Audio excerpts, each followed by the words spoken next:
Okay, moment y'all been waiting for. Well, maybe you're waiting for quite a few moments. 4320. I haven't ran it in a while, so I don't even know if it's gonna start, but what I have to do is roll it ahead maybe 3 feet. I'm gonna move this shit out of the way here. I'll start it up first, but I'm gonna roll it ahead a few feet. And, oh, you can't see me in it. Give her a little shot of crack here. That's the way these 4320s are. They just love their crack. Now, I'll fire it up, hopefully. It's not really that cold out, but it hasn't been running, geez, I don't know, a month or so. Here we go.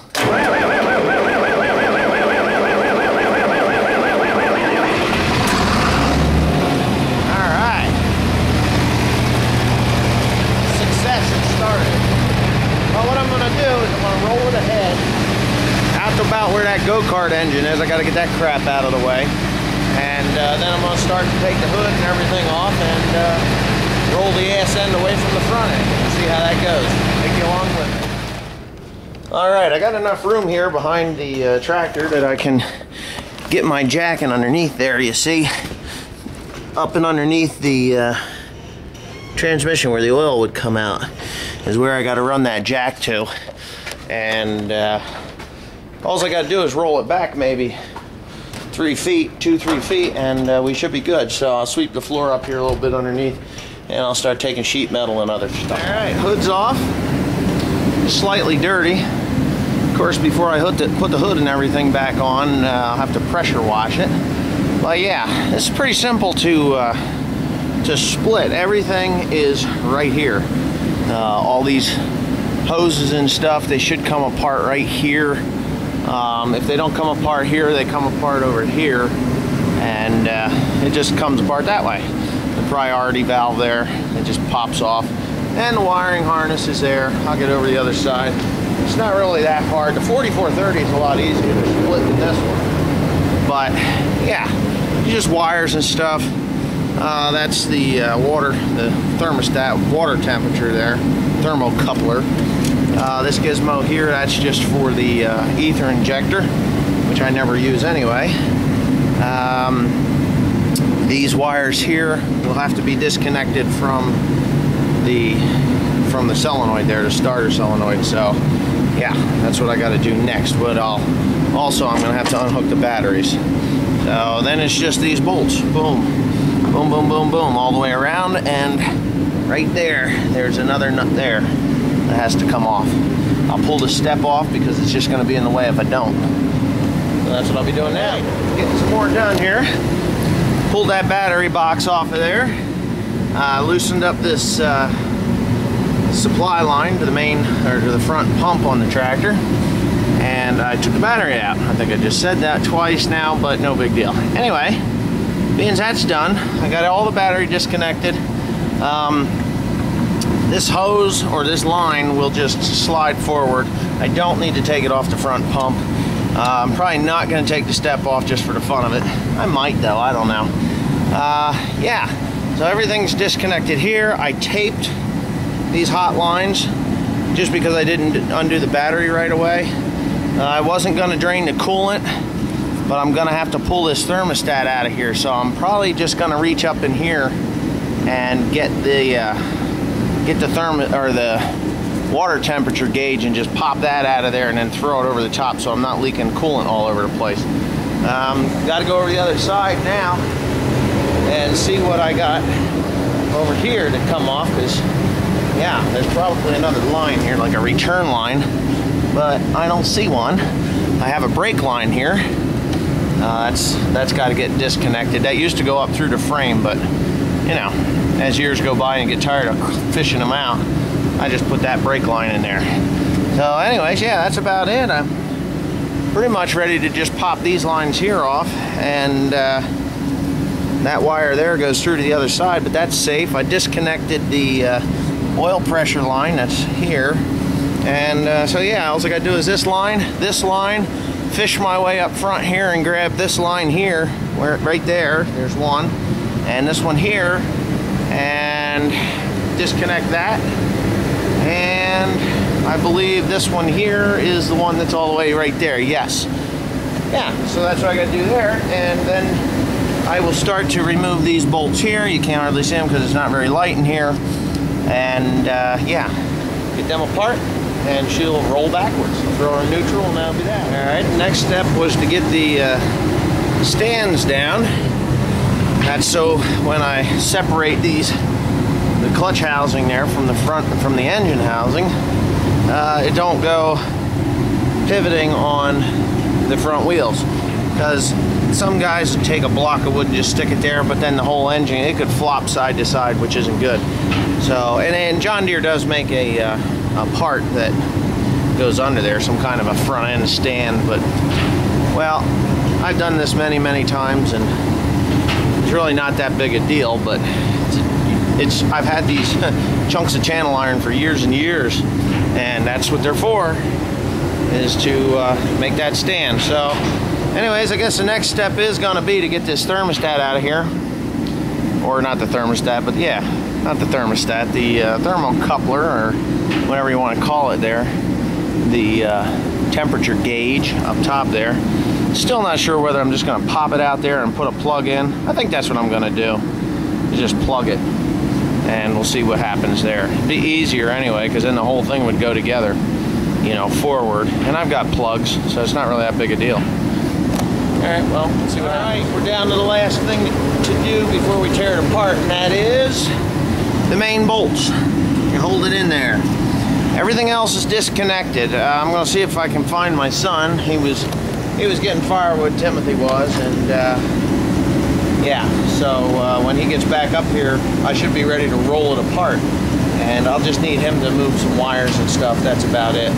And in case I forgot to disconnect everything.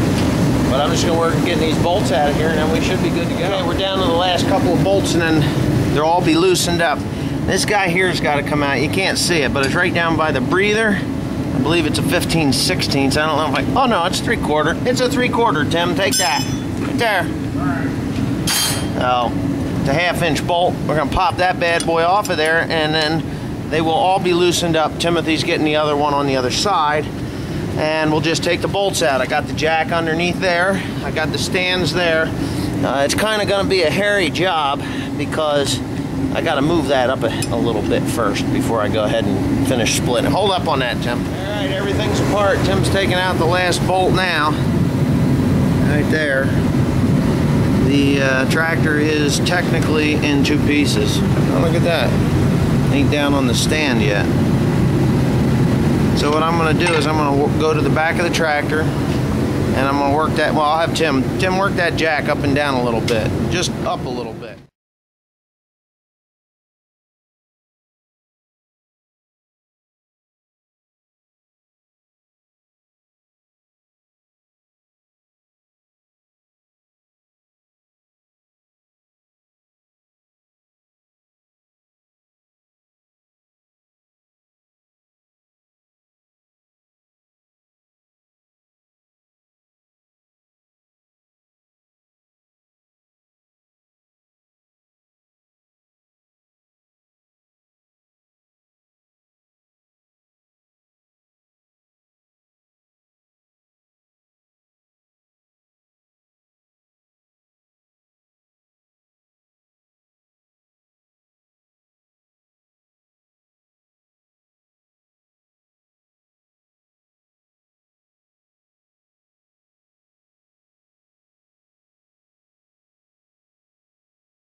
Alright, here it is. 2 pieces. I kind of just left the wires there. They're no big deal. I probably didn't even have to take that thing off of there, but I did. Just for the fun of it. I might just stick it back up there for the hell of it. I don't have to take the starter out. I gotta get that drop light. But I have to drop this clutch pack. That's all gotta come out of there. I'll get on the other side and show you the, oh, my foot is killing me. I'll show you what I have to tear apart in here. What I'm going to do is get some blocks of wood also and stick under there so this thing doesn't collapse and kill me. You know, I've already cheated death once this winter. Actually twice, but I didn't tell you all about this second time because, you know, it's kind of old news. You do it once, you do it twice, what the hell, it becomes old news. So anyway, yeah, the bearings feel pretty good. I don't see that they're bad. But right back in here is where those power takeoff hydraulic pistons are, and they need to be repacked. So this input shaft, all that crap's all got to come out the front. If I got it right. See all this oil in here? Yeah, that's not supposed to be in there. This is a dry clutch, you know. There it is. All right. So yeah, it's pretty simple. It looks like I don't even have to really tear much apart here, other than these two spring-loaded gizmos, and then pull the pins out. We're all set. Cool. Oh, Tim's got it. All right. Tim's got the shit right there. Oh, what happened to my hanger? Hold it. That's what I was going to do. All right. Well, right here is where these piston pins are. If you can see, that moves in and out, and that's for the power takeoff clutch. So I'll just take this bolt here and this bolt here out, and that whole assembly, well, I'll have to take the grease zerk off. That whole assembly will come out of there, and then I can get that repacked. Then, of course, over here on this clutch side, the clutch is just completely full of burnt grease and shit. I might just have to replace the clutch plates. They're not really that expensive, and I have the tool to adjust them, so, you know, it is what it is. Yeah, either that or I'm gonna go buy a shit pile of brake cleaner and just take it all apart and clean the crap out of it, which I could do.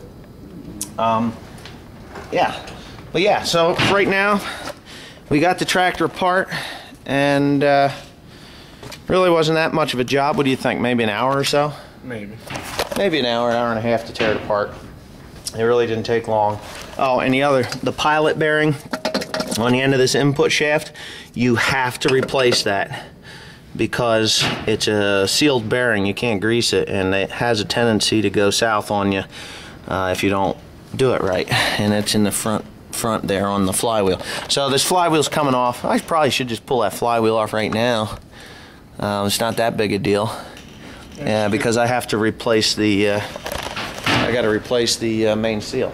So, all right, that's what we're doing. This is part one.